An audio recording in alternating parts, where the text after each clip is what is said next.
j'espère que vous allez bien. Aujourd'hui on se retrouve pour une vidéo comment créer une collection pour sa boutique. Donc comme je le disais dans mon précédent vlog, je vous le mets tout là-haut, c'est déjà pas évident de sortir régulièrement des créations pour son site internet, pour sa boutique en ligne, etc. Créer une collection, c'est encore un niveau au-dessus. Je le fais maintenant depuis plusieurs années et je suis loin de tout savoir sur le sujet, mais je me suis dit que ça pouvait être cool de vous transmettre ce que j'ai appris depuis que j'en fais. Donc la meilleure façon pour moi de vous expliquer, c'est tout simplement en vous montrant ma façon de faire. Là je suis en train de préparer du coup la collection qui sortira en avril, donc le 1er avril, ce sera la collection du printemps. J'ai des idées dans ma tête mais j'ai encore rien fait et comme ça je me suis dit qu'on allait le faire ensemble. Donc la première étape, numéro 1, ce que je fais en premier, c'est coucher mes idées sur le papier. Certains le feront sur ordinateur, d'autres tout simplement réussiront à s'organiser dans leur tête. Moi j'ai besoin de l'écrire, j'ai besoin de le voir pour mieux le comprendre. Dans ma tête il y a beaucoup de choses qui chamboulent. Donc du coup je vais marquer les choses que je suis déjà sûre de faire, les idées que j'ai, etc. Et comme ça je pourrai vraiment trier. Et on va déjà passer à cette étape et je vous montrerai la suite, c'est parti.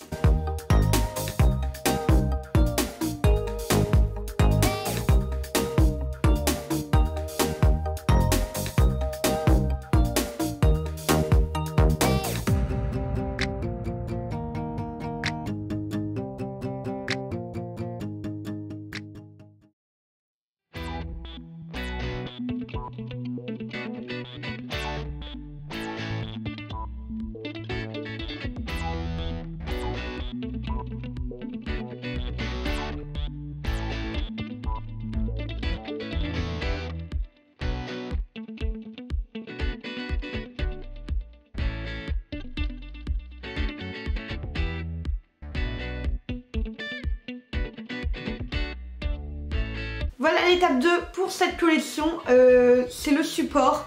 Je réfléchis toujours pour changer un petit peu de support à chaque fois que je fais quelque chose, pour pas faire plusieurs fois de suite la même chose mais juste avec des motifs différents. La seule chose qui revient tout le temps c'est le stickers et régulièrement on va dire tout ce qui est marque-page, illustration. C'est des petites choses qui sont basées sur le même dessin. C'est ce qu'on appelle réutiliser ses briques en fait, tout simplement que quand je fais un dessin pour faire des stickers, je peux le réexploiter dans les marque-pages et dans les illustrations. Là j'ai voulu changer un peu de support. La collection que j'ai faite en janvier était une collection de papeterie, mer et océan, donc tout ce qui était to-do list, bloc-notes, semainier. J'ai changé en février quand j'ai sorti la collection Astro, qui là était vraiment une collection sur papier, donc tout ce qui est marque-page, illustration, tote bag où j'ai aussi modifié ça pour les bots, également stickers forcément et badge. Là je voulais faire autre chose et j'ai décidé de faire un peu plus de fait main. Moi quand il fait beau j'ai envie de peindre, l'envie de peindre arrive, donc j'ai décidé de vraiment travailler sur différents supports. Là j'ai sorti tout ce que j'avais. C'est pas rare que je fais ça et qu'au final je mets des choses de côté. Là je sais que je pourrais pas tout faire. On a ici tous les supports que j'ai sortis. Ça vient tous d'anciennes collections à part les pots qui au final je n'ai pas pu faire. Mais ça vient tous d'anciennes collections que j'avais fait en surplus et que soit j'ai pas eu le temps de les faire, soit ça faisait juste partie du surstock parce que vous savez j'en prévois toujours plus, il suffit que j'ai un raté. Là par rapport à ma collection Astro, j'ai prévu 10 box avec des tote bags, en vrai j'ai 12 tote bags. Mais il suffit que j'ai un raté avec mes tote bags et voilà, à la base j'en avais prévu 15. J'ai fait des tests, j'ai fait des essais, différents supports, vinyle, etc. Je prévois toujours gros et des fois ça se passe très bien et il n'y a pas besoin de 150 tests et il n'y a pas besoin de ratage parce que vraiment je m'en sors bien et dans ces cas là j'ai du stock en plus. Donc là je me suis dit que ça pouvait être cool de le réexploiter parce que quand vous avez du matériel comme ça, moi j'appelle ça du matériel qui dort. Et le matériel qui dort, il vous rapporte rien, il vous a coûté, mais il ne vous rapporte rien parce qu'il dort.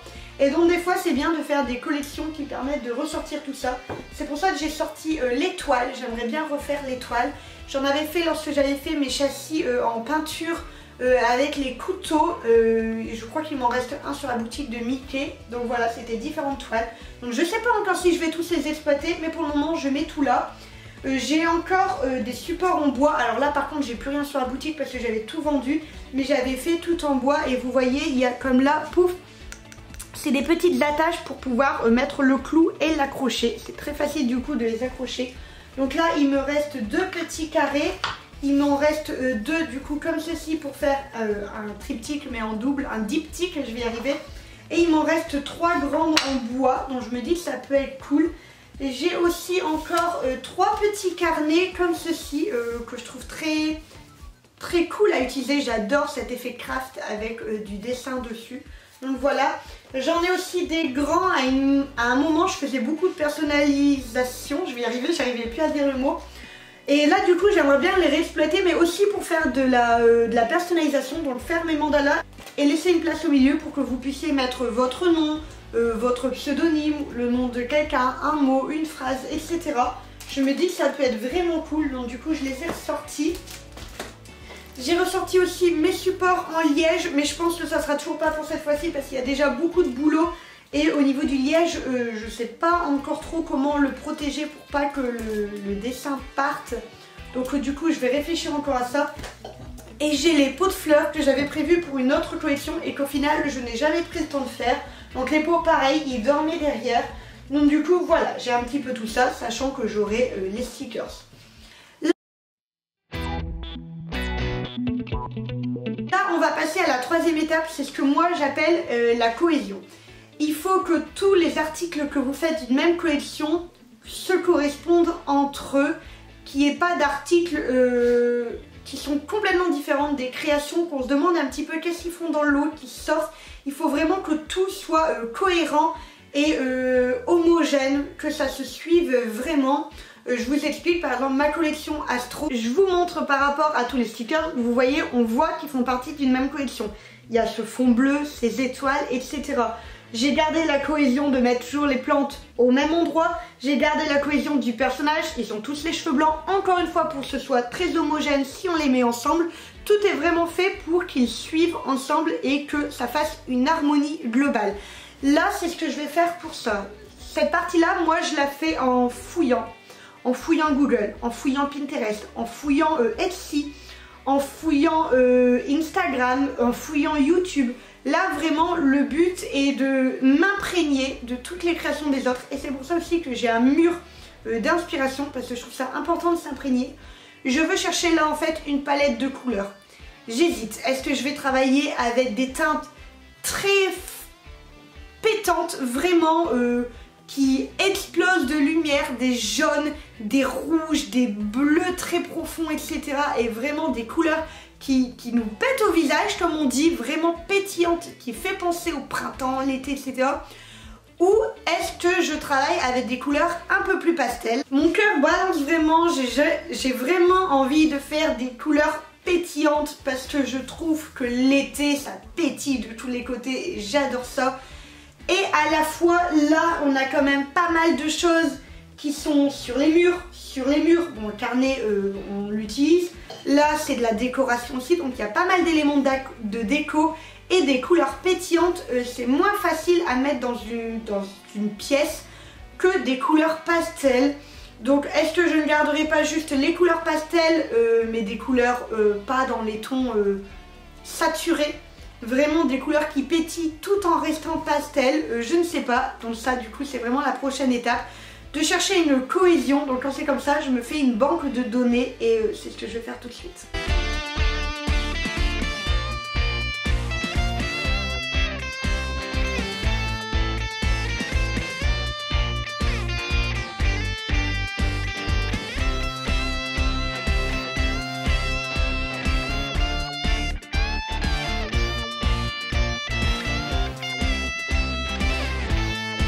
Voilà, j'ai cherché tout ce que je devais chercher. Ça ne veut pas dire que c'est terminé. Je vais continuer de réfléchir.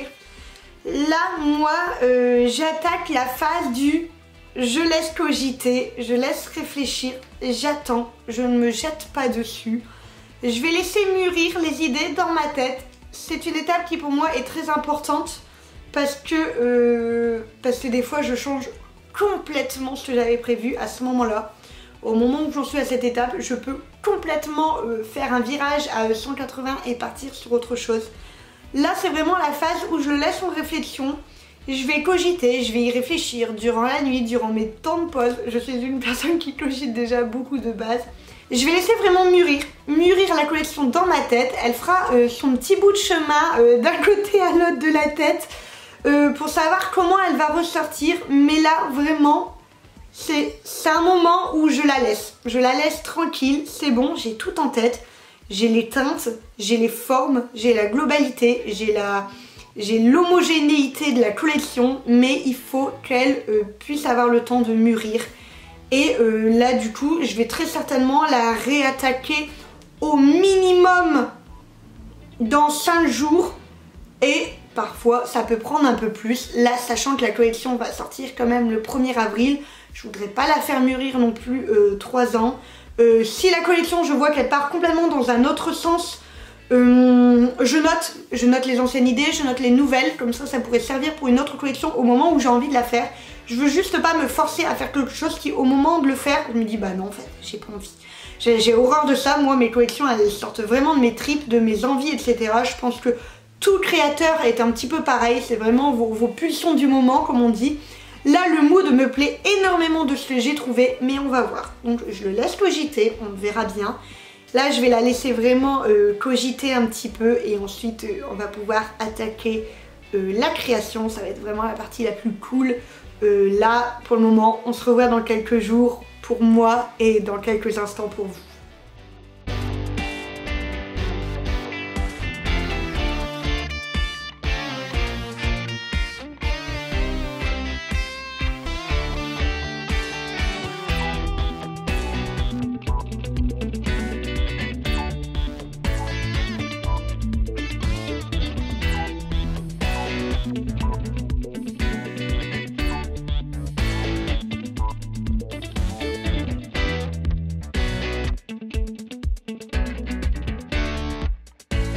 On se retrouve une semaine plus tard et comme vous l'avez vu, j'ai changé.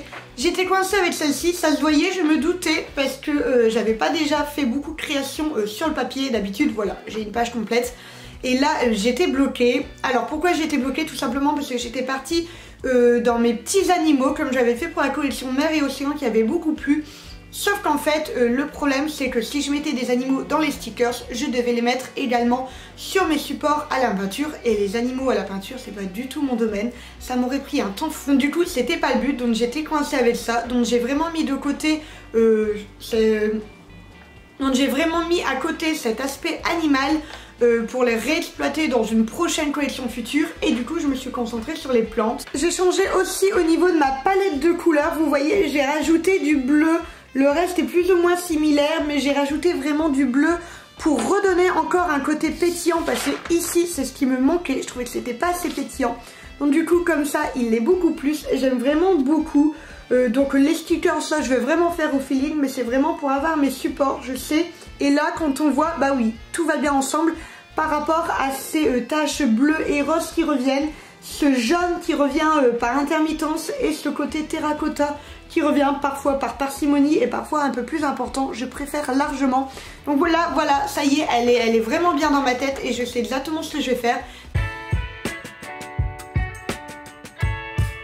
Donc là, on va attaquer la partie la plus géniale de tout le processus, la création. Donc c'est vraiment la partie qui me fait clairement le plus kiffer. Moi j'adore ça, forcément. Je suis créatrice à la base, alors du coup on va partir là-dessus. Donc j'ai acheté tout ce qu'il fallait en matériel à côté. Donc au niveau des peintures, j'avais plus assez de gesso parce que je prépare mes toiles. Je n'aime pas peindre directement sur la toile. Au niveau de mes pots, pour aussi pouvoir les préparer, j'ai un primer. Je ne trouvais plus le mot, j'ai un primer. Et du coup voilà, là c'est la partie création. Je vais vous montrer des petits plans par-ci par-là. Je vais pas tout vous montrer parce que j'ai déjà commencé le montage de cette vidéo et j'ai vu qu'elle était très très longue déjà. Donc du coup je vais vous montrer des petits plans, des petits trucs les plus kiffants on va dire. Et c'est parti.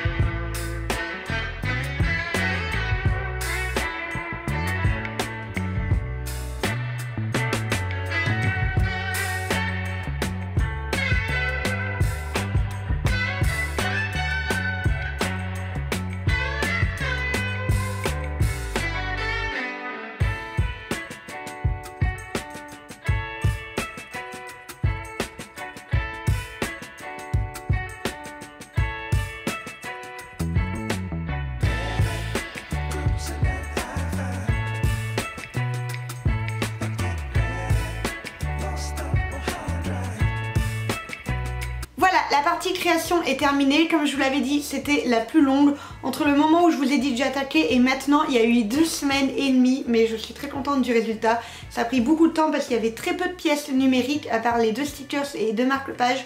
Tout le reste étant du fait main. Forcément, ça prend beaucoup plus de temps. Donc cette partie-là, elle est terminée. C'était la plus grosse, mais pas la moindre non plus, parce qu'on en a encore 2 qui vont arriver et on va attaquer la nouvelle tout de suite. On attaque du coup une nouvelle partie qui est le prix. Calculer le prix, c'est quelque chose de très difficile. Moi en fait tout simplement j'ai plus ou moins noté le nombre d'heures totales que j'avais par rapport à mes pièces. Par exemple ici, cette grande pièce, je sais que j'en ai eu pour 4 heures de dessin dessus. Ces deux-là, pareil, les deux mélangés, j'étais à 3h30. Donc en fait, si vous voulez, j'ai calculé combien de temps je mettais par rapport à la taille de mes éléments. Mes 4 petits pots de fleurs à E4, j'ai mis 4h30 parce que c'est rond, c'est beaucoup plus difficile de dessiner. Il a fallu une sous-couche en blanc, etc. Même si les autres, ils ont eu du gesso. La peinture, elle met plus de temps à sécher, etc. que du gesso. C'est différentes couches. Donc j'ai mis 4 heures. Donc vous voyez, en fonction de mes groupes, et bien tout simplement, j'ai mon quota horaire. Et donc du coup j'ai tout noté ça correctement sur un petit papier. Et maintenant par rapport à mon quota horaire, comme je vous disais, et bien tout simplement je vais savoir combien chaque pièce valent. Et à ça j'ajoute tout simplement le prix du matériel que ça m'a coûté.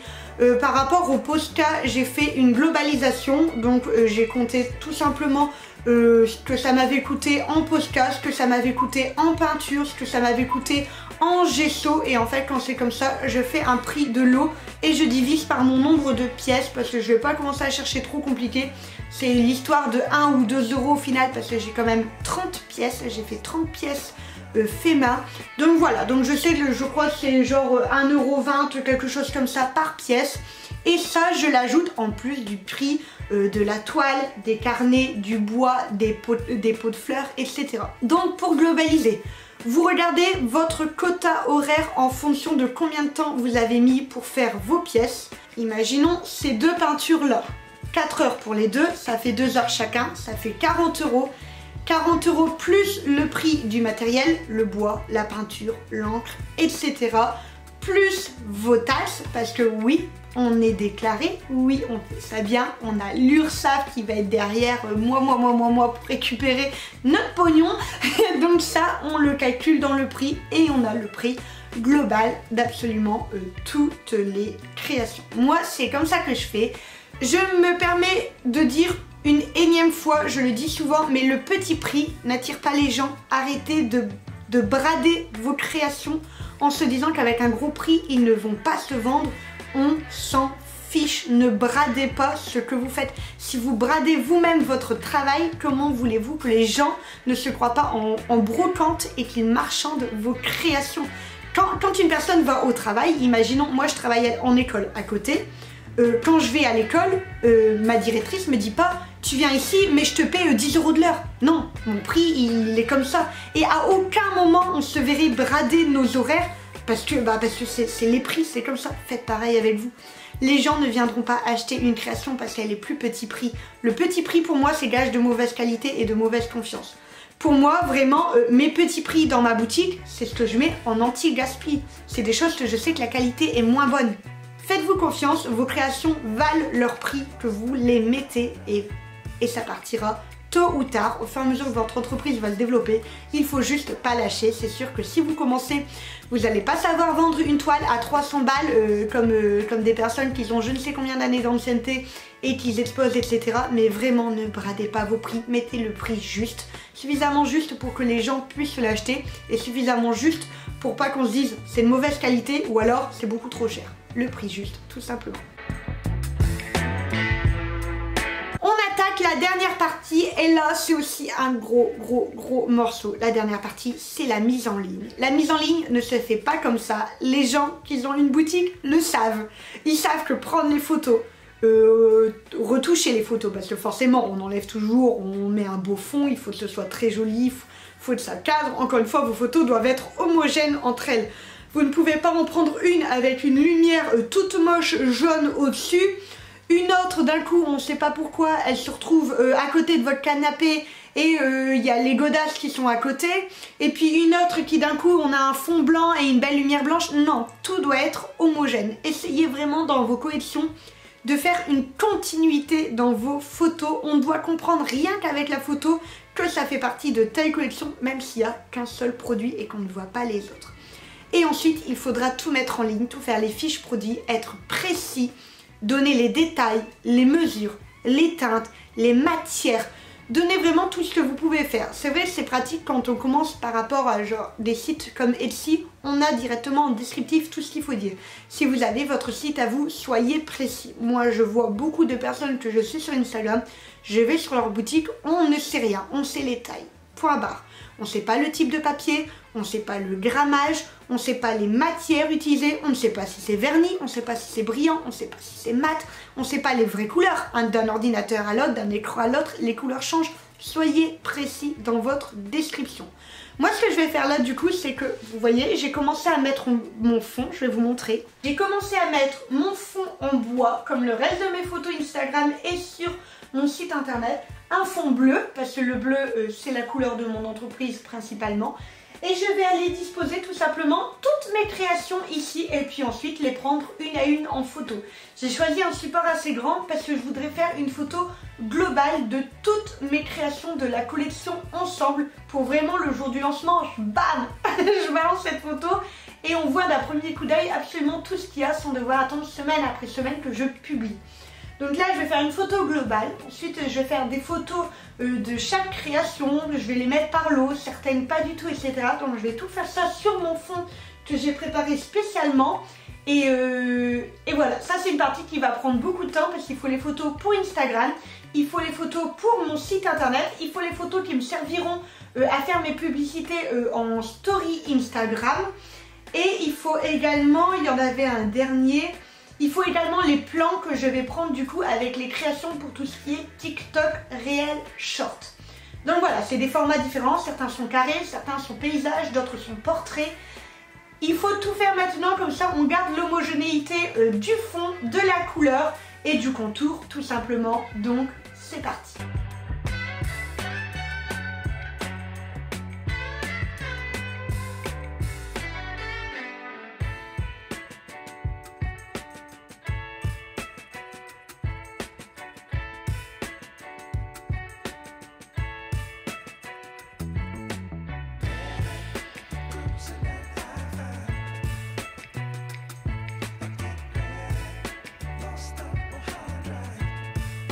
Et voilà, tout est en ligne. Moi, ce que je fais, c'est que je planifie tout pour que ça sorte à un moment donné. Donc là, cette collection sortira aujourd'hui, du coup, pour vous, le samedi à 9 h du matin. Donc au moment où vous regardez la vidéo, la collection est sortie en même temps. J'aime bien planifier, ça évite qu'il y ait un nouvel article et qu'il sort toutes les 10 minutes. Je trouve que c'est beaucoup plus cohérent. Ça me permet de prévenir les gens tout simplement que le samedi à 9 h, une nouvelle collection sort. Je trouve ça beaucoup plus cool. Après, à vous de voir aussi ce que votre site ou ce que votre hébergement vous permet de faire. En tout cas, voilà, nous savons désormais comment sortir une collection. Encore une fois, c'est ma façon de faire, c'est pas la version forcément la meilleure du monde, mais en tout cas, moi, elle fonctionne bien. J'espère qu'elle vous a servi. Si pour toi, tu as des petites choses qui sont importantes et que je n'ai pas citées dans cette vidéo, n'hésite pas à le dire en commentaire. N'hésite pas à me dire tout simplement ce que tu as pensé de cette vidéo, à me mettre un petit pouce bleu, ça fait toujours plaisir. Un petit commentaire, ça m'aide au niveau de l'algorithme. Quant à moi, je te fais des gros bisous et je te dis à la prochaine.